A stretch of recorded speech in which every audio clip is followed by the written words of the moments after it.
To get the barrel rolling on our official, unofficial Donkey Kong week, it's only fitting that we go back to the game that started it all. The game that first gave a stage to two characters that would become icons. The game that revolutionized the very concept of the video game. The game that did all this and more with 4 levels. This is the original Donkey Kong. Sort of. Technically, this is Donkey Kong as ported to the Nintendo Entertainment System. And although this version would become one of the most popular and widespread, that doesn't necessarily mean it's the best.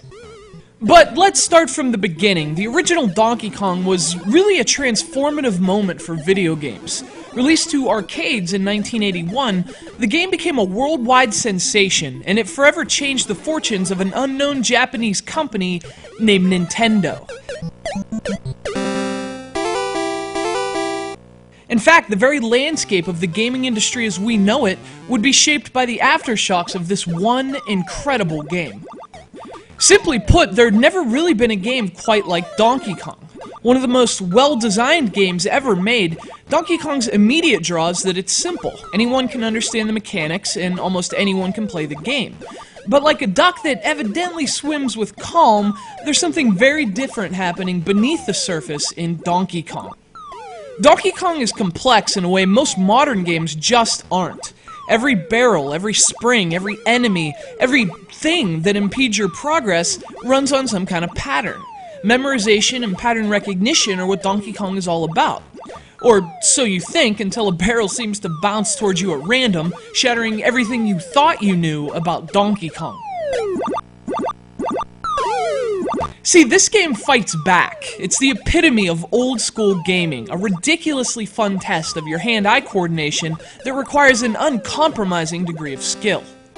Of course, the design of the gameplay aside, Donkey Kong is simply an iconic game. The first level alone, the barrel screen as it's called, is an institution for video games by itself, as charming and memorable as some entire games.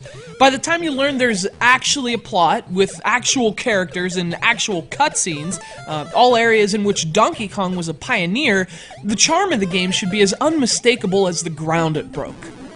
Donkey Kong tells the story of Jumpman, an aptly named hero out to rescue his lady from the clutches of her lovelorn simian abductor, Donkey Kong.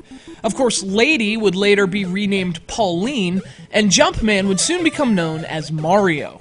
For Nintendo fans, Donkey Kong is an embryonic look at two of the most popular video game characters in history, and there's still something magical about seeing them for the very first time in Donkey Kong.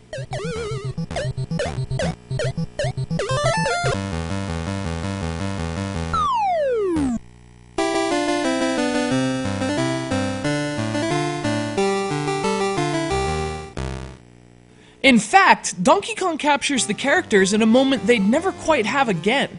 I mean, it's fascinating to think something as iconic as Mario's red hat, something it's impossible to imagine the character without, was only added to Donkey Kong so his creators wouldn't have to animate hair. This kind of stuff shrinks these larger-than-life characters down to something less refined, something more relatable, and that's one of the real charms of Donkey Kong. Unfortunately, if this is the only version of Donkey Kong you've played, you wouldn't know much about that story, or the 4 levels I mentioned earlier for that matter, and that's the only major drawback for the NES version of Donkey Kong. Due to storage issues with early NES cartridges, Nintendo had to remove some of the content from the arcade original for this home console port. The game's second level, a cement factory with moving conveyor belts, and the animations between the levels are absent from this NES release. But otherwise, Donkey Kong is very faithful to the arcade original, and it plays virtually identically. And although the arcade game is clearly the definitive version, this NES port is certainly a recommended and even mandatory title for the console.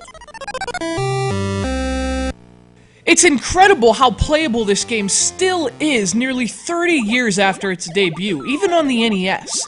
And while it's disappointing to have content removed, especially given the relevance of the game's story and animations, this classic is just too good to be ignored.